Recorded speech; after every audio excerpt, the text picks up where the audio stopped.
On a bleak November evening, James Halden's car broke down on an isolated stretch of Highway 39, a seldom-traveled road winding through the dense forests of northern Michigan.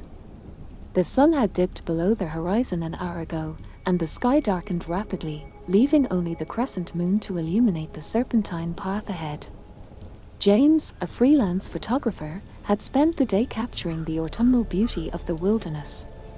Now, with his car emitting steam and making a ghastly hissing sound, he regretted not taking the more traveled route home. He checked his phone, no signal. The last town he'd passed was at least 30 miles back. With a resigned sigh, he grabbed his flashlight and camera bag, locked the car, and started walking. The cold was biting, gnawing through his jacket as he trudged along the roadside. His flashlight's beam danced across the gnarled trees and thick underbrush, casting eerie shadows that seemed to twitch with malevolent intent. The silence of the forest was oppressive, broken only by the crunch of his boots on the frost-hardened dirt and the occasional distant howl of a wolf. After what felt like an eternity, James spotted a faint glow through the trees. Heart-pounding with a mix of relief and apprehension, he veered off the road and headed towards the light. As he pushed through the underbrush, a small, decrepit cabin came into view, its windows aglow with the warm, flickering light of a fire. He approached the cabin cautiously, calling out to announce his presence. "Hello. Is anyone there? I need help." There was no response. He reached the door and hesitated for a moment before knocking. Again, silence. Pushing the door open, he stepped inside. The cabin was sparsely furnished with a wooden table, 2 chairs, and a small fireplace where a fire burned steadily. It looked as though it had been abandoned in haste. A half-eaten meal lay on the table, and a thick layer of dust covered everything except the area around the fire. James felt a shiver run down his spine as he looked around. The place had a forlorn, haunted feel to it, as if it were holding onto the ghost of its last occupant.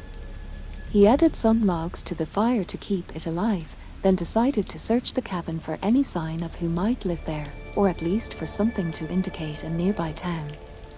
As he sifted through a pile of old newspapers and photographs, he found a journal, its leather cover worn and faded. He opened it to the first page, October 5, 1954, "I fear this will be my final entry. Strange things have been happening since that night. Shadows move in the corners of my eyes, and I hear whispers on the wind. They know I am alone. I can feel their eyes on me, always watching, always waiting. If you are reading this, heed my warning, do not stay here after dark." A chill crawled up James's spine. The journal slipped from his trembling hands as he heard a soft creaking sound above him. Slowly, he lifted his eyes toward the ceiling. There was nothing but shadows, but the sense of being watched was overwhelming. He was about to call out when he heard it, a faint whisper, almost a hiss, coming from the back of the cabin. He grabbed his flashlight and aimed it toward the sound, his heart hammering in his chest. The light beam cut through the darkness, and for a moment, he saw it, 2 glowing, malevolent eyes staring back at him. Then, as quickly as they appeared, they vanished. James stood frozen, his breath visible in the cold air, his mind racing. Was he imagining things? Were the stress and isolation playing tricks on him, or was there something truly sinister lurking in this cabin? Torn between fleeing and finding out more, he took a deep breath and decided to investigate the source of the whispers. As he moved toward the back of the cabin, each step felt heavier than the last.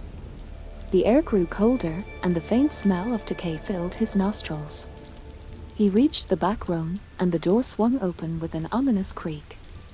James hesitated at the threshold, his hand trembling as he held the flashlight. The back room was shrouded in darkness, the kind that seemed to swallow light whole. He stepped inside, the floorboards groaning under his weight, a sound eerily reminiscent of a moan. As his eyes adjusted, he noticed something odd about the room. Unlike the main area of the cabin, this room was almost bare, except for a large, old rug in the center and a single chair facing the corner.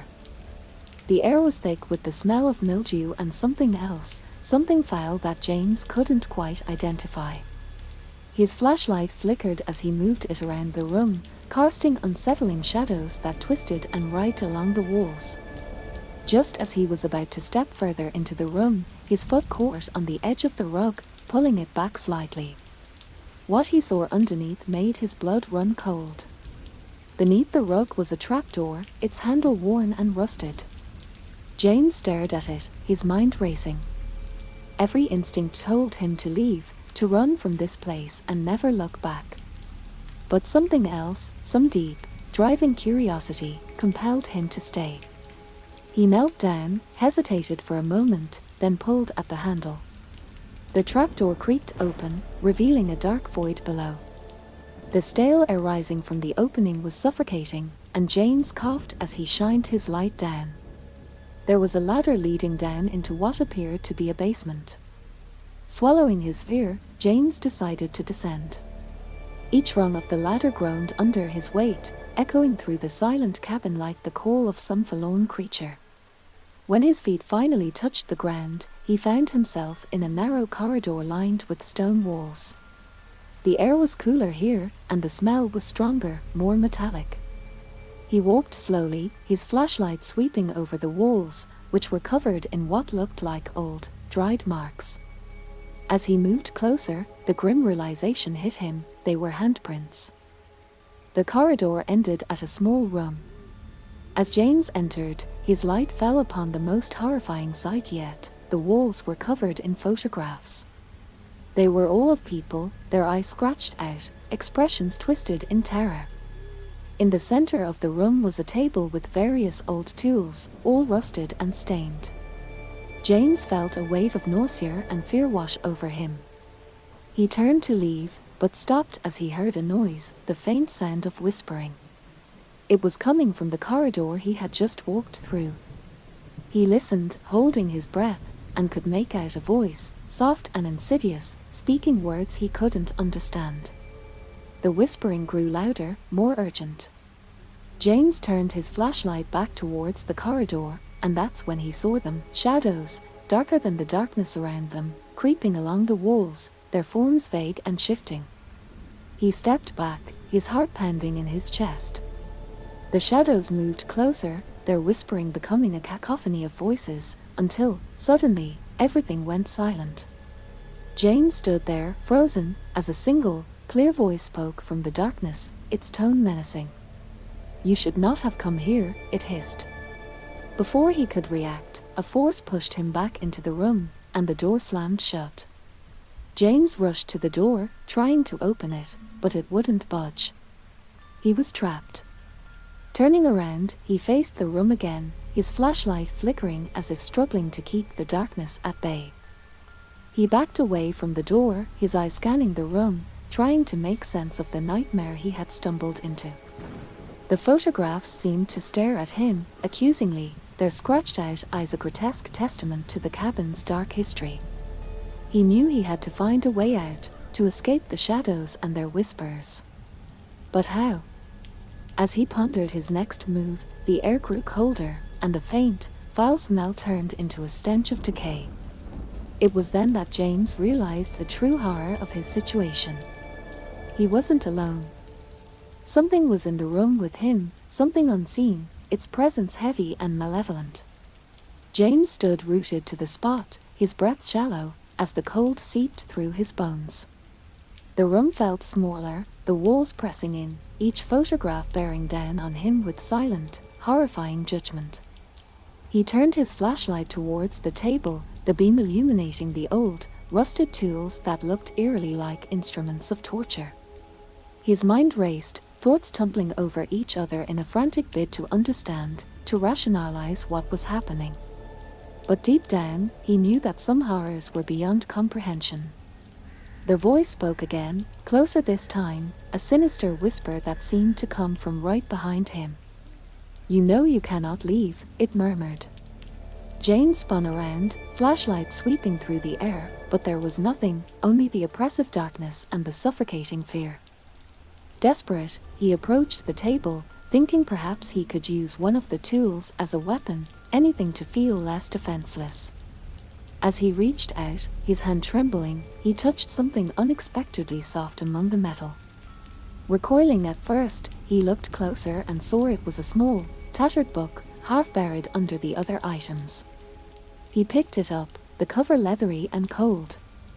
Opening the book, James found it filled with entries written in a cramped, hurried script. The dates stretched back decades, each entry detailing someone else's terror, someone else's encounter with the same malevolent force that now haunted James. The entries ended abruptly, with a final, desperate message: "It never lets you go." His heart thudded painfully against his ribs as he continued to read, the words blurring as his eyes watered with fear. Suddenly, the whispering escalated, turning into a cacophony of voices, each one echoing the last entry's ominous warning. He slammed the book shut, the room momentarily quieting, as if in response to his defiance. The silence was more terrifying than the voices had been. It was expectant, pregnant with impending doom. James felt it then, a palpable shift in the air, a deep, resonant vibration that seemed to emanate from the very walls of the cabin.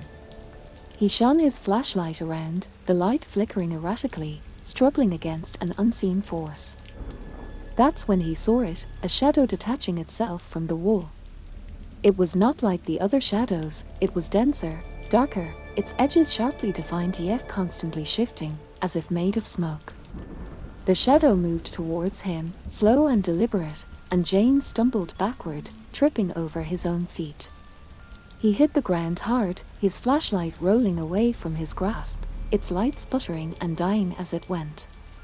In the near-total darkness, he could still make out the approaching shadow, its form growing more terrifying as it drew nearer, a swirling mass of darkness with no eyes, yet he felt it staring into his soul.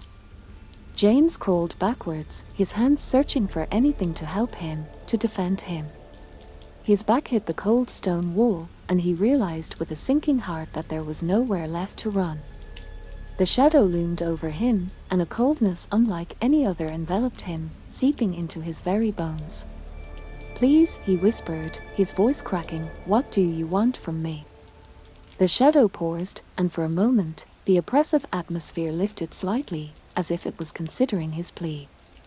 Then, in a voice that made his blood ice over, it replied, "What we want is simple. To be remembered." Before James could process the words, the room filled with a blinding light. He shielded his eyes, disoriented, and when he looked again, he was no longer in the basement. He was outside, in the woods, his camera beside him, as if he'd never entered the cabin. Daylight streamed through the trees, a stark contrast to the darkness he'd just experienced. Confused and terrified, James grabbed his camera and began to run, not stopping to look back, not even when the whispers started up again, following him through the woods. He ran until he reached his car, miraculously working again, and drove away from that cursed place. But even as he escaped, he knew it wasn't over. The book's last warning echoed in his mind: "It never lets you go." And deep down, he understood that his story was just another entry in that sinister journal. His encounter, another tale for the shadow to share in its whispers. As he drove, the landscape seemed to change, the road unfamiliar, the trees denser. And when he finally stopped, catching his breath, he realized he was back where he started, parked outside the same cabin. The whispers grew louder, a sinister welcome back. Staring at the cabin once again, James felt a surge of despair wash over him. It seemed impossible, he had driven straight for hours, yet here he was, back at the beginning. His mind raced for explanations, but none came. It was as though the cabin, and whatever malevolent force inhabited it, had claimed him, binding him to this haunted place. He considered his options briefly. Going back inside seemed a fool's errand, yet what choice did he have? With a heavy heart and trembling hands, he grabbed his camera and flashlight once more and approached the cabin. The door creaked ominously as he pushed it open, stepping into the now familiar room. Inside, everything was exactly as he had left it, the fire still burning low in the fireplace, the photographs still staring down from the walls, their scratched-out eyes seeming to follow his every move. The air felt heavier this time, charged with a palpable sense of dread. James's steps echoed in the empty cabin as he made his way to the trapdoor once again. He paused, listening. The whispers had not followed him inside this time. Instead, there was a suffocating silence, as if the cabin itself was holding its breath. Swallowing his fear, he opened the trapdoor and descended once more into the darkness below. The basement felt even colder than before, the air thick with the stench of decay. James's flashlight flickered as he walked through the corridor, the beam of light barely penetrating the oppressive darkness. The photographs on the walls seemed to multiply, each face twisted in an expression of terror and agony. As he reached the small room at the end of the corridor, James noticed something different. The table that had once held the rusted tools was now clear, except for a single item, a small, old-fashioned tape recorder. Cautiously, he approached it, noticing that it was still running, the reels turning slowly. With a shaking hand, he pressed the play button, and a voice filled the room, a deep, gravely voice that crackled with static. "You've come back," the voice said, its tone mocking. "You couldn't stay away, could you?" James recoiled as if struck. The voice continued, each word echoing around the stone walls. "Do you want to know why you can't leave? It's because you are part of the story now, a story that never ends, that consumes everyone who comes here." The voice paused, and the tape emitted a low, eerie whine before continuing. "You see, this place collects stories, feeds on them. And every story needs to be told, over and over again. Your fear, your desperation, it nourishes us." James felt a chill run down his spine. He looked around the room, the eyes in the photographs watching him, witnessing his fear. He realized then that he wasn't just trapped physically, he was trapped within the narrative of this haunted place, a character in a story that was doomed to repeat itself. Determined to break the cycle, James searched the room for anything else that might help him understand or escape. His eyes landed on the book he had found earlier. He flipped it open, scanning the pages frantically. Each entry was a confession, a tale of horror similar to his own, but there was one entry that caught his attention. It was different, written in a hurried, scrawled hand. "The only way out is to accept the story, to embrace it. Only then will you find peace," it read. James pondered the meaning, the words resonating with a strange sense of truth. Could acceptance be the key? Was surrender the only path to freedom? As he contemplated this, the whispers started again, this time softer, almost coaxing. He felt the presence of the shadows, felt their darkness seep into his very soul. Maybe the voice was right, maybe he was part of the story now, bound to this haunted narrative. But acceptance did not mean surrender, James realized. He could accept his part in the story, but he would write his own ending, not one dictated by the shadows and their cursed whispers. Resolute, James turned off the tape recorder, the silence falling heavy around him. He left the room, walking back through the corridor with a newfound determination. Each step felt lighter, the oppressive air less suffocating. As he ascended the ladder and pushed open the trapdoor, he felt a flicker of hope. But as he emerged into the main room of the cabin, he froze. The photographs on the walls had changed. Now each face was his own, each one twisted in fear, a permanent record of his terror. He was indeed part of the story, his story, forever captured in this haunted place. And outside, the woods whispered his name, calling him back into the darkness, into the story that would never end. The haunting echo of his name seemed to permeate the woods surrounding the cabin, the trees themselves appearing to lean closer, as if eager to listen. James stood in the threshold, his gaze fixed on the shifting shadows cast by the flickering firelight. The walls, now lined with his own terror-stricken visages, seemed to close in on him, each iteration of his face a reminder of his entrapment within this nightmare. Taking a deep, steadying breath, James stepped outside, his flashlight casting a weak beam into the dense thicket of trees. The night was unnaturally silent, as if the forest itself was holding its breath. The only sounds were the crunch of his footsteps on the dry leaves and the occasional distant rustle of wildlife, a stark contrast to the oppressive whispers that had filled the cabin. As he walked, the air grew colder, the darkness deeper.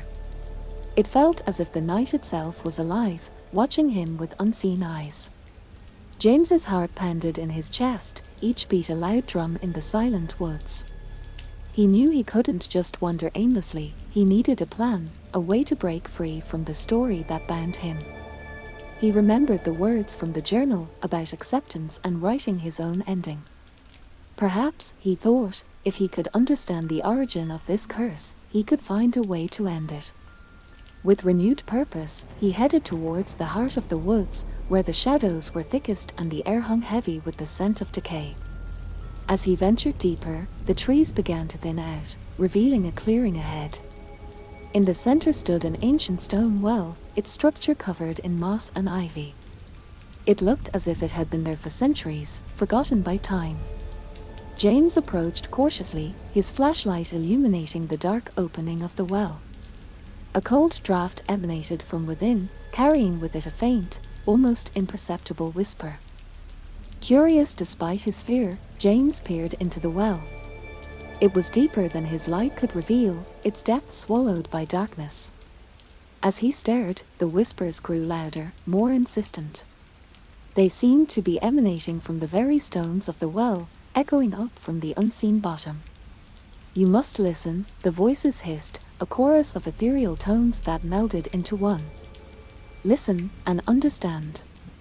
James felt a pull, an almost magnetic draw to the well. He knew that this was the heart of the curse, the source of the story that trapped him. Cautiously, he reached into his bag and pulled out the old tape recorder he'd found in the cabin. Perhaps, he thought, he could capture the whispers, use them to find a way to end the curse. He pressed record and held the device close to the opening of the well. The voices grew louder, their words twisting in the air. "We are the forgotten," they said, "the lost ones whose stories were never told. We linger in the shadows, bound by the tales untold, the truths unspoken." James listened, his heart heavy with the weight of their sorrow. These were not just malevolent spirits, but souls trapped in limbo, bound to the earth by their untold stories. He felt a surge of empathy, understanding their desire to be remembered, to have their stories known. As he recorded, the air around him shifted, the darkness seeming to lighten slightly. It was as if acknowledging their presence, listening to their voices, had given them some measure of peace. James stopped the recording and looked around. The woods still seemed menacing, but less oppressive, as if a weight had been lifted. He knew what he had to do. He would tell their stories, share their truths. Maybe then, they would find peace, and he would be released from this nightmare. With a plan forming in his mind, James turned to leave the clearing. But as he did, a chill ran down his spine. He felt a presence behind him, something ancient and powerful, its gaze heavy upon his back. Slowly, he turned, his flashlight illuminating the figure that now stood at the edge of the clearing. It was a woman, her appearance ghostly pale and her eyes a deep, sorrowful black. She stared at him with an intensity that made his blood run cold. "You have heard us," she said, her voice echoing like the wind through the trees. "But will you understand? Will you free us?" James took a deep breath, meeting her gaze. "I will," he replied, his voice firm despite the fear that clenched at his heart. "I will tell your stories. I will help you find peace." The woman nodded, her form beginning to fade like mist in the morning sun. "Then go," she whispered, her voice barely audible. "Tell the stories. Break the cycle. Free us all." With that, she vanished, leaving James alone in the clearing with the ancient well and the recorded whispers of the lost souls. Determined, James made his way back through the woods, the path somehow clearer now, as if the forest itself was aiding his return. He knew the journey ahead would be long and fraught with challenges, but he was ready. He would tell their stories, share their truths with the world. Maybe then, the curse would be broken, and the shadows would release him. But as he neared the edge of the woods, a sense of unease crept over him. The whispers had faded, but in their place, he felt a new presence, something watching, waiting. The story was far from over, and as he stepped back onto the road, the cold realization settled in: the shadows might release him, but they would never let him forget. James's walk back to the road was shrouded in a silence that was almost suffocating. The trees that had once seemed menacing now stood as silent sentinels, their branches swaying gently in a non-existent breeze. The night felt different, quieter, as if the forest itself was holding its breath, watching James's every move. As he reached his car, the eeriness of the situation settled deeper into his bones. The vehicle was untouched, exactly as he had left it, but now it seemed like a relic from another time, out of place in the shadowy, whispering world he had stumbled into. He placed the tape recorder on the passenger seat, a tangible reminder of the reality, or unreality, of his experiences. Starting the engine, the familiar sound was a small comfort in the overwhelming silence. He drove away,